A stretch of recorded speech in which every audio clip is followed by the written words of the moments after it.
Здравейте, казвам се Ивелин Михайлов и днес искам да поговорим малко за бързането като един от най-големите убийци на потенциала и на възможността на един човек наистина да постигне добро развитие и големи резултати. Понеже в днешно време индустрията, мотивационната индустрия, бълва ужасно много продукция. Има все повече нови и нови лектори, все повече книги, филми в тази посока, които, за да може да са по-продаваеми на широката публика, започват да обещават неща, които са невъзможни. А защо ги обещават? Защото преди тях вече има лектори, които са обяснили някои неща много правилно. Само че има едно нещо, което не се харесва на повечето хора. Че след като човек започне да мисли положително, трябва и дълго време да прави положителни усилия, за да се постигне някакъв резултат. И във всички книги пише, че щастието е в пътя, а не в постигането на целта.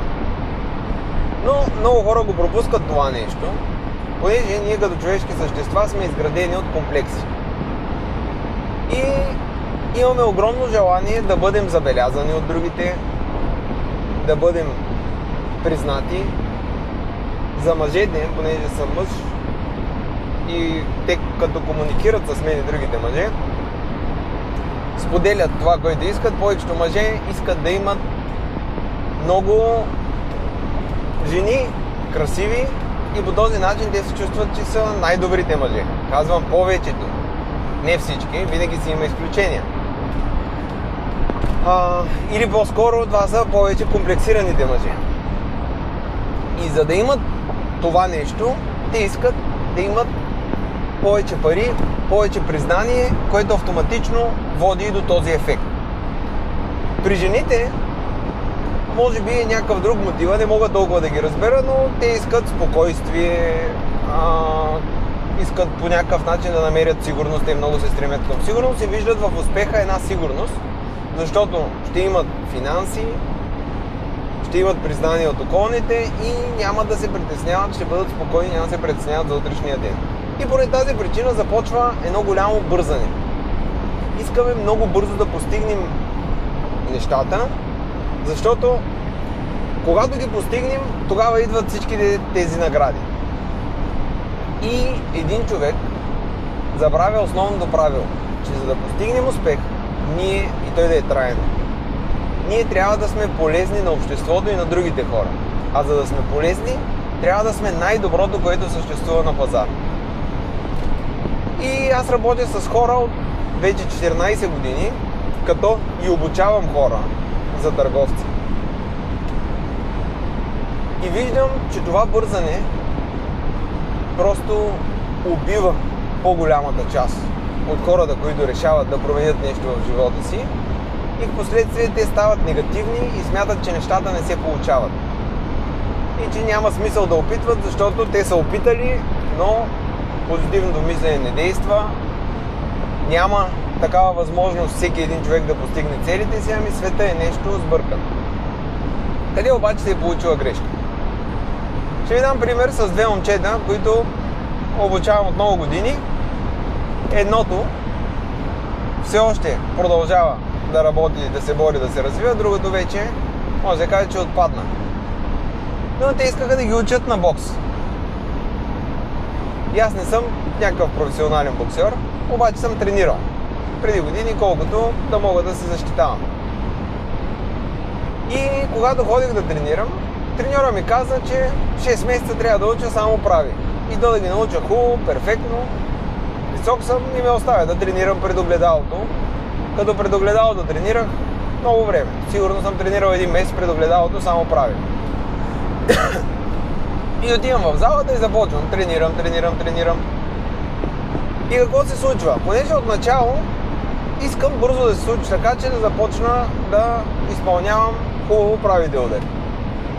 Така обаче, искайки това нещо, аз никога не мога да ги направя. Когато обаче приема, че от тук нататък няколко месеца ще правя само това нещо, вече започвам да се замислям как да правя удар по-добре. И в един момент наистина започнаха да ми се получават. И понеже това съм научил, това предавам и на двете момчета. Бяхме в една зала на един семинар и им казвам: сега тренирайте прави. Показвам им как прави и им казвам да тренират.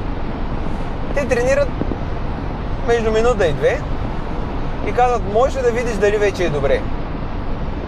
А предварително им казват, че това нещо трябва да го правят много време и че тази тренировка ще включва само това, да се опитат да правят прави удар. А те на всяка минута или две явиш дали го прави вече добре. И това нещо беше и в работата им. Направят едно-две усилия и явиш дали вече го правят добре. Също така и в момента обучавам хора, които винаги искат да не може ли нещо по-сложно да направят. В тази връзка, за да ме разберете правилно, може да направите едно упражнение. Тези от вас, които не могат да рисуват, пък и да могат, вземете, стига да не са професионални художници, вземете си едно блокче за рисуване или някакъв лист. Вземете си едни водни боички и вземете една картина, примерно може на Васил Горанов, и се опитайте да я нарисувате. И ще видите, че е невъзможно. За да разберете как може да нарисувате картина на Васил Горанов, може да видите в нашия YouTube канал, има интервю с успели хора и ще видите, че за да стане толкова добър, той просто е рисувал 40 години. Да искате във вашата работа да изпълнявате виртуозните задачи, преди да сте научили обикновените, това е да искате нещо, което е невъзможно. И това само ще ви убие желанието, ще изкара един лош продукт. Хората отсреща ще ви сметнат за некачествени хора, вие ще се разочаровате от себе си и по този начин е много вероятно да загубите шанс да промените живота си и да отидете на едно наистина по-добро място, като казвам на едно по-добро място във вашето развитие. Един човек, ако иска да стане добър в нещо, ако иска да отвори собствен бизнес, ако иска да стане виртуоз в продажбите, първо трябва да се научи как функционира цялата система. А това означава да мини всички неща по веригата. Едно време най-великият руски цар Петър I е направил революция в корабостроенето. Какво обаче е направил той? Отишъл е в Холандия като обикновен работник и е работил няколко години на доковете, като никой не го е знаел, че е цар. Като обикновен работник той е минал по всички етапи на конструкцията на кораба. И едва тогава, когато се е научил перфектно как се прави кораб, тогава е могъл да измисли някаква иновация, която да е революция в корабостроението в този момент и да направи Русия силна империя. Може би най-силната тогава на света. Как го е направил този човек? Е решил първо да отиде години да извършва обикновените неща. Същото нещо и при вас. Не може да станете виртуоз преди да сте научили обикновените действия и то да сте ги научили перфектно. Един човек може да изпитва удоволствие от обикновената работа, защото когато започне да си я върши, ако той започне да мисли как да я изпълнява по-добре, ще намери начини в малката работа, малките детайли как да ги прави по-добре. И пак ще ви дам един пример с мен. Нямаше кой да ми боядиса, не да ми боядиса, ами с едно масло да ми намаже дървените елементи по къщата. Исках да ми го свършат определени хора, предлагах да го свършат, за което си заплащам, но да, ще го направим и мина време. И аз реших сам да си ги намажа. Прочетох една много хубава книга, която видях, че е много лошо и така да оставяш нещата и казах, хайде, в свободния си ден ще седна и ще ги намажа. Купих четки, никога не съм го правил това нещо. Дърводелеца, който ми ги беше направил, беше изпратил масло.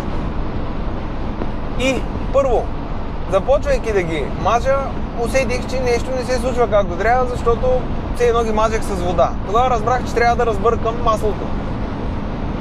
Но мислех в самия процес. Не се унижавам, че трябва да мажа, а мисля. Тръгвам от никъде. Разбърках маслото После започнах с четката да мажа и по едно време усещам, че ми се стича по ръката. И се замислих защо пък ми се стича по ръката и тогава разбрах, че просто мажа по неправилния начин, като държа четката надолу. Ако я държа нагоре, никога няма да ми се стича по ръката. И така в процеса на работа успях да намеря толкова много тънкости за мен. За един човек, който го прави всеки ден това нещо, не са тънкости, но аз изпитах удоволствие от това, което правя и бях горд от себе си, че аз в рамките на тези 2 часа, в които ги мазех тези дървени елементи, постигнах голямо развитие и подобрих своите умения в мазането с масло на дървени елементи. Ако това нещо се научите да го прилагате всеки ден в работата си и оттренирате всеки един елемент, докато станете перфектни и най-добрите в него, вие накрая ще може да сглобите един невероятен продукт и наистина да бъдете човек, който да постигне най-голям успех и да бъде виртуоз в дадената работа. Но ако не може да сглобите отделните елементи, ако не сте виртуоз в тях, вие никога няма как да направите един перфектен продукт.